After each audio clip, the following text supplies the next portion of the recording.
भारत का स्वर्णिम गौरव केंद्रीय विद्यालय लाएगा, तक्षशिला नालंदा का इतिहास लौट कर आएगा। भारत का स्वर्णिम गौरव केंद्रीय विद्यालय लाएगा। पूरा नहीं, चलो आइए सुनते हैं, आप गाते रहना। चैप्टर ज्योग्राफी का है, बहुत ही शानदार चैप्टर है। आप मतलब जब छठी से लेकर 12th क्लास तक का एसएसटी पढ़ता है, कौन सा बच्चा जो यूपीएससी की तैयारी करता है, जो बीपीएससी की तैयारी करता है, जो पीसीएस मतलब स्टेट लेवल के एग्जाम की तैयारी करता है, आपको कुछ भी करना हो तो करता है। तो अभी आप 6th क्लास में हो, आपके लिए एक सुनहरा मौका है। You have golden opportunity to read, study and understand this chapter. The chapter ये क्या है? Major domains of the earth. ये मैंने चैप्टर खोल रखा है। कौन सा चैप्टर है? 5वां चैप्टर है। किसका? ज्योग्राफी का। ज्योग्राफी का, समझ गए? तो आइए इसमें पढ़ते हैं कि क्या क्या बातों का वर्णन किया गया, व्हिच क्या बताया गया है इसमें। तो देखिए, major domains of the earth का मतलब है कि अलग अलग पार्ट है। मैं डिटेल्स में नहीं जाऊंगा, इसमें क्या क्या दिया गया है मैं आपको समझाने की कोशिश करता हूं। तो देखिए क्या है, एक major domains of the earth में दिया गया है, आपको बता दूं, लिथोस्फीयर, एटमॉस्फेयर। लिथो मतलब मिट्टी वाला पार्ट, एटमॉस्फेयर मतलब एयर वाला पार्ट, और हाइड्रोस्फीयर मतलब पानी वाला पार्ट। और जब मिट्टी और पानी दोनों जगह जब मतलब एयर वाटर मिलता है, उसको बायोस्फीयर मतलब जीव मंडल कहते हैं, जहाँ पे जीव होता है। इस चारों के बारे में आप अच्छे से पढ़ लीजिएगा तो आपको बहुत अच्छे से चैप्टर कमांड हो जाएगा। मैं मिटा दूं इन चीज़ों को। तो अब आइए आगे बढ़ते हैं, इसमें और क्या क्या इसके डिटेल्स के बारे में दिया गया है। आगे मैं बता दूं कि इसके अब पूरे पृथ्वी पे लिथोस्फीयर के बारे में 7 कॉन्टिनेंट्स है। तो मेरे पास 7 कॉन्टिनेंट्स के बारे में बैक आके डिटेल्स में व्याख्या करते हैं।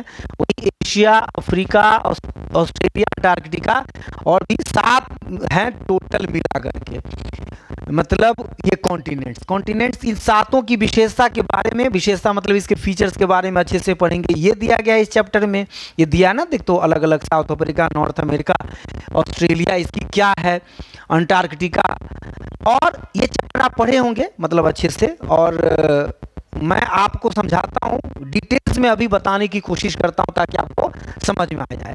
तो अभी मैं गोविंद सर को बुला रहा हूँ, फिर और सारी बातें हैं ताकि आपको विशेष रूप से समझाएं कि 7 कॉन्टिनेंट जो है अर्थ का, 7 कॉन्टिनेंट, इनके बारे में जानकारी प्राप्त करना विशेष रूप से जरूरी है, विशेष रूप से जरूरी है। फुल स्क्रीन करूं? कहाँ पे ये हाँ, ये 7 कॉन्टिनेंट्स हैं। तो मेरे पास दिल्ली यूनिवर्सिटी के हमारे गोविंद सर हैं जो अभी पढ़ाते हैं ज़बरदस्त तरीके से, मतलब यूनिवर्सिटी नहीं, अभी तो ग्रेजुएशन फाइनल ईयर में है, लेकिन कमाल का एसएसटी का समझ है। और इन्होंने बहुत एसएसटी, मैं इनसे प्रभावित हूँ, और इनका समझाने का तरीका देखेंगे तो आप भी मंत्रमुग्ध हो जाएंगे। गोविंद सर आइए। नमस्कार, कैसे हो आप सब? मुझे लगता है सब ठीक ही होंगे। थोड़ा सा आप कॉन्टिनेंट के बारे में सर समझाइए। जी, तो कॉन्टिनेंट कुछ नहीं होता है, 2 तरीके का बात होता है इसमें, देखना। 1 मिनट में पेंसिल सेलेक्ट कर देता हूँ आपका। एक होता है आपका आइलैंड, एक होता है आपका आइलैंड। इसमें हल्का सा हम फर्क समझ लेते हैं जल्दी से। एक होता है आराम से समझाइए, सब बच्चों के पास काम हो जाए। ओके, ठीक है। आइलैंड और दूसरा होता है कॉन्टिनेंट। कॉन्टिनेंट यानी कि हिंदी में आइलैंड को कहते हैं द्वीप और कॉन्टिनेंट को कहते हैं महाद्वीप। द्वीप और महाद्वीप। अब आइलैंड क्या होता है? तो आइलैंड का मतलब होता है कि वो एरिया, मान लेते हैं कि ये कोई एरिया है, ये वाला पार्ट एरिया है यानी कि लैंड है, जो चारों साइड पानी से घिरा हो, जो चारों साइड पानी से घिरा हो, यानी वो एरिया जो चारों साइड पानी से घिरा हो उसको हम आइलैंड कहते हैं। वो एरिया जो चारों साइड वाटर से घिरा हुआ हो उसे हम आइलैंड कहते हैं। जैसे ये वाला पार्ट आपको शायद हल्का सा दिख रहा होगा, ये वाला पार्ट, इसको हम आइलैंड कहेंगे। इसको क्या कहेंगे? आइलैंड कहेंगे। जो भी दिख रहा है छोटा सा, है ना, ये वाला पार्ट आपको दिख रहा है हल्का सा छोटा सा, इसको हम आइलैंड कहेंगे। लेकिन जब एरिया बहुत बड़ा हो, बहुत बड़ा, और वो चारों साइड पानी से घिरा हुआ हो, वाटर से घिरा हुआ हो, उसे हम कॉन्टिनेंट कहेंगे, यानी कि महाद्वीप, है ना। तो ये वाला जैसे एरिया आपको दिख रहा है, ये चारों साइड पानी से घिरा हुआ है और बीच में बड़ा सा लैंड है, इसको हम कॉन्टिनेंट कहेंगे, महाद्वीप कहेंगे। तो ये बात शायद आप सबको समझ में आ गई होगी कि आइलैंड और कॉन्टिनेंट में डिफरेंस क्या होता है, फ़र्क क्या होता है। तो अब चलते हैं कॉन्टिनेंट की बात करते हैं कि कॉन्टिनेंट में क्या क्या बातें हैं।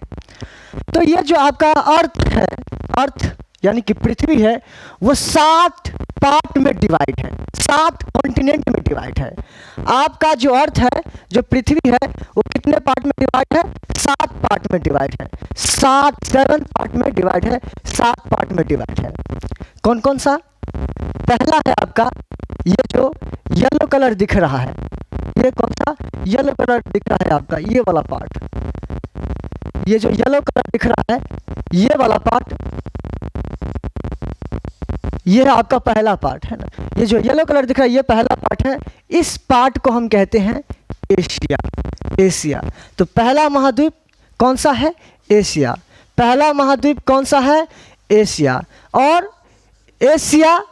और एशिया सबसे बड़ा महाद्वीप है। 7 महाद्वीप कौन कौन सा है? एक ये देख लीजिए, येलो वाला कलर है, इसको कहते हैं एशिया। आपको ये वाला जो पार्ट, आपको ग्रीन वाला पार्ट दिख रहा है, इसको कहते हैं अफ्रीका। उसके बाद ये वाला जो इस कलर के जो भी पार्ट दिख रहे हैं, इसको कहते हैं नॉर्थ अमेरिका। फिर उसके बाद आपको येलो वाला पार्ट दिख रहा है, इसको कहते हैं साउथ अमेरिका। और ये वाला पार्ट आपका यानी कि वायलेट कलर का दिख रहा होगा, इसको कहते हैं यूरोप। और पिंक वाला पार्ट जो आपको दिख रहा है, इसको कहते हैं ऑस्ट्रेलिया। तो पृथ्वी 7 कॉन्टिनेंट में बटा हुआ है। कौन कौन सा? पहला एशिया, दूसरा अफ्रीका, तीसरा यूरोप, चौथा नॉर्थ अमेरिका, पांचवा साउथ अमेरिका, छठा ऑस्ट्रेलिया, और लास्ट में एक है आपका ये जो वाइट कलर वाला पार्ट दिख रहा होगा, ये वाला पार्ट, इसको कहते हैं अंटार्कटिका, है ना। वाइट इसलिए दिखाया गया क्योंकि यहाँ पे केवल बर्फ ही है। तब थोड़ी विशेषता समझ लेते हैं सबकी, ये शायद मुझे लग रहा है समझ में आ गया होगा। सबसे पहला एशिया। एशिया सबसे पहला नंबर पर इसलिए आता है क्योंकि ये लैंड में सबसे लार्जेस्ट है, यानी कि पूरे वर्ल्ड में सबसे लार्जेस्ट कौन सा महाद्वीप है, यानी कि कॉन्टिनेंट है। तो आपका आएगा एशिया, ये येलो कलर वाला पार्ट, है ना। ये पूरी तरह से ईस्टर्न हेमिस्फीयर में बिलोंग करता है, ईस्टर्न हेमिस्फीयर में है ना। उसके बाद इसमें एक बड़ा ही फेमस माउंट एवरेस्ट है, जो सबसे ऊंचा स्थान है यहाँ पर हिमालय में। ये जो कलर वाला दिख रहा होगा यहाँ पे, उसको कहते हैं माउंट एवरेस्ट, ठीक है। तो ये था आपका एशिया। उसके बाद है आपका दूसरे नंबर पर आता है ये वाला ग्रीन वाला जो पार्ट दिख रहा है आपको, ये है आपका अफ्रीका। क्या है? दूसरे नंबर पे अफ्रीका। और ये अफ्रीका एकमात्र महाद्वीप है, कॉन्टिनेंट है, जिसमें ये जो आपको दिख रहा है कौन सा डॉट डॉट वाला लाइन दिख रहा है, इसको कहते हैं ट्रॉपिक ऑफ कैंसर। ये वाला आपको जो लाइन दिख रहा है, इसको कहते हैं इक्वेटर। यहाँ पे लिखा हुआ है, देखिए छोटा छोटा, आप बुक में देखेंगे तो आपको मिल जाएगा। और इस लाइन को कहते हैं ट्रॉपिक ऑफ कैप्रिकॉर्न। तो मात्र पूरे दुनिया में मात्र एक ही महाद्वीप यही है जो जिसपे तीनों लाइन पास करती है ना, ये याद रखिएगा। उसके बाद विश्व का यानी कि वर्ल्ड का सबसे बड़ा जो डेजर्ट है वो है सहारा डेजर्ट, यहाँ पर आपको दिख रहा होगा, है ना। उसके बाद विश्व का जो सबसे लंबी नदी है, लॉन्गेस्ट रिवर है ना, ये रहा, आपको हल्का सा दिख रहा होगा यहाँ पर ये वाला पार्ट, इसको कहते हैं नील नदी, लॉन्गेस्ट नदी नील नदी। तो ये था आपका दूसरा नंबर का कॉन्टिनेंट जो कि है अफ्रीका। उसके बाद चलते हैं हम ऊपर की ओर, यूरोप की ओर। और ये जो वायलेट कलर दिख रहा है आपको, ये वाला है आपका यूरोप, जो बहुत छोटा है, सबसे छोटा नहीं, छोटा है, एशिया से बहुत ज़्यादा छोटा है। और ये एशिया के, अच्छा ये एक बात बताओ आप, ये बात पता है ना कि जो मैप होता है उसका ऊपर वाला पार्ट नॉर्थ यानी कि उत्तर कहते हैं, नीचे वाले पार्ट को साउथ कहते हैं, इस वाले साइड को इस वाले साइड को वेस्ट कहते हैं, और ईस्ट वाले साइड को ईस्ट कहते हैं। नॉर्थ साउथ ईस्ट वेस्ट, है ना। तो देखो ये एशिया की किस साइड में है, तो वेस्ट साइड में। आए समझ में, ये क्वेश्चन आ सकता है, ये एशिया के किस साइड में है। और एक और महत्वपूर्ण इंपॉर्टेंट बात ये कि एशिया और यूरोप को कौन सा पर्वत, एवरेस्ट जो है, माउंट है वो अलग करता है। तो यहाँ पे देखो आपको चॉकलेटी कलर का दिख रहा होगा, है ना। यहाँ पर ये जो पर्वत है इन दोनों को अलग करता है, और इस पर्वत का नाम है यूराल पर्वत, यूराल माउंटेन। आए समझ में, ये बात हो गया, ये था तीसरा महाद्वीप। उसके बाद देखिए चौथे पे हम चलते हैं, ये है आपका इस कलर में जो भी दिख रहा है, ये है आपका नॉर्थ अमेरिका, जो थर्ड लार्जेस्ट कॉन्टिनेंट है, नॉर्थ अमेरिका। और नॉर्थ अमेरिका को 3 महासागर यानी कि 3 महासागर घेरे हुए हैं, ओशन घेरे हुआ है। एक है आपका ये पैसिफिक ओशन यानी कि प्रशांत महासागर, आर्कटिक ओशन यानी कि आर्कटिक महासागर, और ये वाला जो आपको दिख रहा है अटलांटिक, ये वाला पार्ट ये है पैसिफिक ओशन, ये वाला पार्ट है आपका आर्कटिक, और ये वाला पार्ट है आपका अटलांटिक। तो देखो 3 महासागर है, 3 ओशन है जो इनको घेरे हुए हैं। उसके बाद चलिए चलते हैं इस येलो कलर वाले पार्ट पर, इसको कहते हैं साउथ अमेरिका। साउथ अमेरिका, कौन सा, साउथ अमेरिका। और इस साउथ अमेरिका में ये सबसे बड़ा लॉन्गेस्ट माउंटेन है जिसको कहते हैं इंडीज़ माउंटेन, है ना। इंडीज़ माउंटेन है जो सब दुनिया का, विश्व का, वर्ल्ड का सबसे लॉन्गेस्ट माउंटेन है इंडीज़ माउंटेन, जो किसमें है, साउथ अमेरिका में। और साउथ अमेरिका में अमेजॉन रिवर है, amazon.com नहीं देखे हैं तो amazon.com उसी पे पड़ा है, अमेजॉन नाम उसी से लिया गया है। यहाँ पर अमेजॉन रिवर है जो लार्जेस्ट है, ये नील नदी लॉन्गेस्ट है और ये लार्जेस्ट है। लॉन्गेस्ट मतलब सबसे लंबा और लार्जेस्ट मतलब सबसे बड़ा एरिया में। और यहीं पर आपका अमेजॉन का बड़ा सा फॉरेस्ट है, जंगल है। तो पहला हमने पढ़ा एशिया, दूसरा यूरोप, तीसरा अफ्रीका, चौथा नॉर्थ अमेरिका और पांचवा है आपका साउथ अमेरिका। छठा देखिए ऑस्ट्रेलिया की हम बात करते हैं तो ऑस्ट्रेलिया, जो ये पिंक कलर में आपको पार्ट दिख रहा है, ये ऑस्ट्रेलिया है। और ऑस्ट्रेलिया वर्ल्ड का स्मॉलेस्ट कॉन्टिनेंट है, वर्ल्ड का स्मॉलेस्ट कॉन्टिनेंट है। आए समझ में बात, वर्ल्ड का स्मॉलेस्ट कॉन्टिनेंट है कौन सा, ऑस्ट्रेलिया जो आपको पिंक कलर में दिख रहा है। उसके बाद लास्ट है आपका 7वां नंबर पर अंटार्कटिका। और अंटार्कटिका ये 7वां नंबर का है। अंटार्कटिका पे लैंड नहीं है, बर्फ ही बर्फ है, केवल बर्फ से ढका हुआ है। जैसे पहाड़ नहीं होता वैसे ही बर्फ है और यहाँ पर कोई रहता नहीं है, बस यहाँ पर रिसर्च सेंटर सब बनाए हुए हैं। क्यों? क्योंकि यहाँ शांति वाला इलाका होता है। और मनीष सर बताएंगे कि यहाँ पे कौन सा 2 रिसर्च सेंटर है। मैत्री और दक्षिण गंगोत्री। हाँ, यहाँ पर इंडिया का जो 2 रिसर्च सेंटर है, मैत्री और दक्षिणी गंगोत्री, मैत्री और दक्षिणी गंगोत्री, यहाँ पर अंटार्कटिका में 2 रिसर्च सेंटर है। तो एक बार रिवाइज कर लेते हैं जल्दी से फटाफट कि हमने क्या क्या पढ़ा। पहला कॉन्टिनेंट एशिया, पहला कॉन्टिनेंट एशिया, दूसरा अफ्रीका, तीसरा यूरोप, तीसरा कौन सा है, यूरोप, चौथा नॉर्थ अमेरिका, पांचवा है आपका साउथ अमेरिका, पांचवा क्या है, साउथ अमेरिका। उसके बाद छठा ऑस्ट्रेलिया जो सबसे छोटा है, छठा, और 7वां है आपका अंटार्कटिका। क्या है, अंटार्कटिका। तो ये था आपका कॉन्टिनेंट। अब चलते हैं मनीष सर के पास, ठीक है, ये लीजिए। बहुत बहुत धन्यवाद सर को, इन्होंने बहुत अच्छे से एक्सप्लेन किया। और चैप्टर की जो मुख्य बातें हैं वो यही है। सर का जब भी ज़रूरत पड़ेगा हम बुलाएंगे और आपको अलग अलग जब भी डिमांड करेंगे तो आपको एक एक चीज़ आके एक्सप्लेन करेंगे। इनका हिस्ट्री, पॉलिटिकल साइंस, सिविक्स और इकोनॉमिक्स बहुत ज़बरदस्त है। 6ठी से 12th तक के बच्चों को पढ़ाते हैं। और बहुत अच्छे से। थोड़ा सा वीडियो लंबा हो गया लेकिन कोई दिक्कत नहीं है, आप पेशेंसली दिखना, जितना पार्ट आपको देख ले।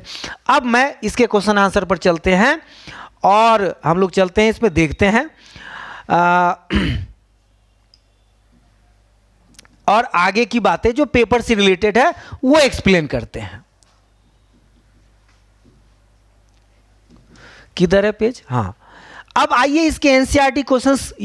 एक बात बता दूं कि पॉलिटिकल साइंस में, हिस्ट्री में एक्स्ट्रा क्वेश्चन भी हमें करवाना पड़ा, लेकिन एनसीईआरटी में इसके जो क्वेश्चन 2 चैप्टर सेकेंड यूटी और ऐसे शेड्यूल्ड है और फाइनल एग्जाम के लिए, उसके एनसीईआरटी क्वेश्चंस को अच्छे से आप कंप्लीट कर लेते हैं तो आपको बढ़िया से हो जाएगा। मैं आपको समझाता हूं बहुत शानदार तरीके से। तो देखिए, पहला पार्ट इसने क्या कहा, इसमें थोड़ा सा लंबा है लेकिन आप शॉर्ट में ही आंसर लिखना, मैं समझा देता हूं ना, आपको डरने की कोई जरूरत नहीं है। ये कह रहे हैं कि what are the 4 major domains of the earth, मतलब 4 डोमेन्स ऑफ द अर्थ कौन सा है, तो कहेंगे जी लिथोस्फीयर है मिट्टी वाला, हाइड्रोस्फीयर है वाटर वाला, एटमॉस्फेयर है वायु वाला, और बायोस्फीयर जो जहां पे जीव है। तो ये 4, आपको इसको एक्सप्लेन करने की कोई आवश्यकता नहीं है। जैसे पूछता है कि 4 major domains of the earth, तो आप लिथोस्फीयर, हाइड्रोस्फीयर, एटमॉस्फेयर और बायोस्फीयर बता दो, दैट्स ऑल। ये आपका आंसर हो गया। आगे बढ़ते हैं, इसको एक्सप्लेन किया गया थोड़ा सा ताकि आपको समझने में आसानी रहे। हो गया। अब सेकंड क्वेश्चन आपसे पूछ रहा है, सेकंड, रुक जा भाई, नेक्स्ट बी पूछा है कि name the major continents of the earth. Major continents, Govind sir ने अभी आपको 7 कॉन्टिनेंट का नाम और उसकी विशेषताएं बताया। आप सीधा लिखना Asia, Europe, Africa, north America, south America, Australia and Antarctica, जिसमें एशिया सबसे बड़ा और ऑस्ट्रेलिया सबसे छोटा सर ने बताया। आपको पता भी अंटार्कटिका पे जान नहीं है। इन 7 का नाम बताना है, तो ये आपको पता चल गया कि कौन कौन सा, Asia, Europe, Africa, north America, south America, Australia and Antarctica. बोलो, हाँ, 7 का नाम आपने बताया। तो अब आके बात करते हैं नेक्स्ट क्वेश्चन पे। चलिए, इसके बाद कह रहा है ये नेक्स्ट क्वेश्चन में, आजा भाई ऊपर आजा, नहीं आ रहा है। ये कह रहा है कि name the different layers, name the different layers of the atmosphere. मेरे प्यारे बच्चों, जैसे एटमॉस्फेयर का ना अलग अलग लेयर है, मतलब अर्थ के ऊपर, पृथ्वी के ऊपर ब्लैंकेट की तरह एक हवा का लेयर है जिसमें हम जीते हैं। उसमें नाइट्रोजन सबसे अधिक 71%, ऑक्सीजन 21% सेकेंड में ज़्यादा, और उसके बाद कार्बन डाइऑक्साइड 0.03% और आर्गन बाकी गैसें। 3 मेन है, 2 कहेंगे, एक तो नाइट्रोजन 71, मैंने 71 नहीं बल्कि 78, मैंने गलत बोल दिया, नाइट्रोजन 78% है और ऑक्सीजन 21% है। अब देखिए बात क्या, name the different layers of the atmosphere. There are 5 different layers of the atmosphere है, troposphere, stratosphere, mesosphere, thermosphere and exosphere. मतलब ट्रोपो नीचे, उसके ऊपर स्ट्रेटो, उसके बाद मीसो, इसके बाद थर्मो, और एक्सो मतलब बाहर, जहां से एटमॉस्फेयर खत्म हो जाता है। अब इसके बाद पूछ रहा है कि why is the earth called the blue planet. पृथ्वी को ब्लू प्लैनेट क्यों कहते हैं, क्योंकि इसका मतलब ज्यादातर पार्ट क्या है, पानी से ढका हुआ है, जिसके कारण इसको ब्लू प्लैनेट कहते हैं। पानी का ब्लू कलर को ज्यादा एब्जॉर्ब कर रहा है। The earth is called the blue planet because of the following reason, it appears blue in color due to the reflection of light from the water on a surface. It is called the blue because 3/4 of the, यानी कि 71% पानी से 71% water है। Nitrogen की बात थी तो 78% है, वो अलग डेटा है गैस का। पूरे पृथ्वी का 71% पानी है, 29% मिट्टी है, यानी कि लैंड है। तो ये इसके कारण इसको कहा जाता है, किसके कारण, बिकॉज इसमें लिखा ना 3/4 ऑफ द पार्ट। तो ये आपको ध्यान रखना है। अब आगे इसमें क्या कह रहा है, why is the northern hemisphere called the land hemisphere. Northern hemisphere को लैंड हेमिस्फीयर को, मतलब जैसे ये मान लो ये हेमिस्फीयर है, ये अर्थ है ना, तो ये ऐसे चार्ट करेंगे ना, तो ये नॉर्दर्न पार्ट हो गया, ये सदर्न पार्ट हो गया, ये ईस्टर्न पार्ट हो गया और ये वेस्टर्न पार्ट हो गया। तो कह रहा है कि नॉर्थ वाले को क्यों कहा जाता है हेमिस्फीयर को लैंड हेमिस्फीयर क्यों कहते हैं? क्योंकि एशिया, यूरोप, ये सब सारा कंट्री इधर ही है ना, ज़्यादा सॉइल मिट्टी वाला पार्ट है वो ये इधर ही है, इसलिए इसको ये कहा जाता है। द नॉर्दर्न हेमिस्फीयर, इसको मैं थोड़ा सा ऊपर कर लूँ, हाँ, ये कह रहा है कि the northern hemisphere is called the land hemisphere because the greater part of the earth land mass, that is majority of the continents lie in the northern hemisphere. क्योंकि ज़्यादातर कॉन्टिनेंट, जो 7 कॉन्टिनेंट, उसमें ज़्यादातर इसी पार्ट में, most part इसी में है, नॉर्थ पार्ट में ही, इसलिए इसको कहा जाता है लैंड हेमिस्फीयर। ठीक है ना, लैंड हेमिस्फीयर कहा जाता है। अब हम नेक्स्ट पे चलते हैं। ये हो गया, ये वाला पार्ट है आपको, ये क्या कह रहा है, ये वाला पार्ट आपने why is the hemisphere important living organism, ये आप कर लोगे कि जो बायो हेमिस्फीयर है वो हमारे लिए इंपॉर्टेंट क्यों है, क्योंकि हम यहाँ पे रहते हैं, ऑक्सीजन, वाटर सब कुछ यहीं पे उपलब्ध है, तो ये आप बता दोगे। लिख रहा है कि why is the biosphere important for living organism? The biosphere is the narrow zone of the contact between land and water, the zone in which the life exist as result. तो ये आप बता दोगे। आते हैं अब ऑब्जेक्टिव क्वेश्चंस की ओर आते हैं और देखते हैं कि क्या पूछा जा रहा है। 4 ऑप्शंस में ये हम बताते हैं। ये क्या कह रहा है? The mountains range that separates Europe from Asia is, the mountains range that separate Europe from Asia is, मतलब यूरोप को एशिया से अलग करने वाला माउंटेन रेंज कौन सा है? तो आपने, गोविंद सर ने बताया ना कि यूराल्स है। यदि वहां पे आप जाना चाहो, यूराल्स है, बताया था ना, मैं थोड़ा सा वहां पे ले चलता हूं। यूराल्स है, यूराल्स देखो, ये यूराल्स है, ये पार्ट इसका यूराल्स है, ये यूरोप है, ये एशिया है, दोनों को अलग करने वाला जो है पार्ट वो ये यूराल्स पहाड़ है, माउंटेन है। तो आप इसको याद रख लेना कि एशिया को यूरोप से कौन अलग करता है? यूराल। कौन अलग करता है? यूराल। ये ध्यान रखना। नेक्स्ट क्वेश्चन क्या पूछ रहा है? नेक्स्ट क्वेश्चन क्या पूछ रहा है? थोड़ा सा मैं बड़ा कर देता हूं ताकि आपको साफ साफ दिखे। ये पूछ रहा है कि the continents of the North America is linked to South America by, the continent of North America is linked, North America is linked to South America by, तो एन इस्मस, एन इस्मस इसका isthmus है, लेकिन pronunciation इस्मस ही होता है, जो मतलब ये इसका आंसर है, इसका यूराल्स आंसर है। नेक्स्ट क्वेश्चन कह रहा है the major constituent of atmosphere by percentage. Atmosphere का मैंने बताया ना कि 78% नाइट्रोजन, 21% ऑक्सीजन। नाइट्रोजन कितना? नाइट्रोजन कितना? 78%। ऑक्सीजन कितना? ऑक्सीजन 21%। और कार्बन डाइऑक्साइड कितना? ये है 0.03%। ये ध्यान रखना है आपको। तो सबसे मेजर कॉन्टिनेंट कौन सा है? तो कहेंगे जी नाइट्रोजन है, ये ध्यान रखना है। अब कह रहा है the domain of the earth consisting of solid rock is, मतलब जिसमें मिट्टी और सॉलिड रॉक होता है उसको क्या कहते हैं? हाइड्रोस्फीयर की, एटमॉस्फेयर की, लिथोस्फीयर। अभी आपने कहा ना, हाइड्रो का मतलब पानी वाला, एटमॉस्फेयर का मतलब एयर गैस वाला, और लिथोस्फीयर का मतलब मिट्टी वाला। ये आंसर है, थर्ड इसका आंसर है। कह रहा है which is the largest continent. 7 continent का गोविंद सर ने बताया और मैंने भी आपको बताया, तो उसमें सबसे बड़ा कॉन्टिनेंट कौन था? कहेंगे क्या कहते हैं? एशिया। और सबसे छोटा कौन? तो ऑस्ट्रेलिया। ये ध्यान रखना, ये आपको याद हो जाएगा। यूराल,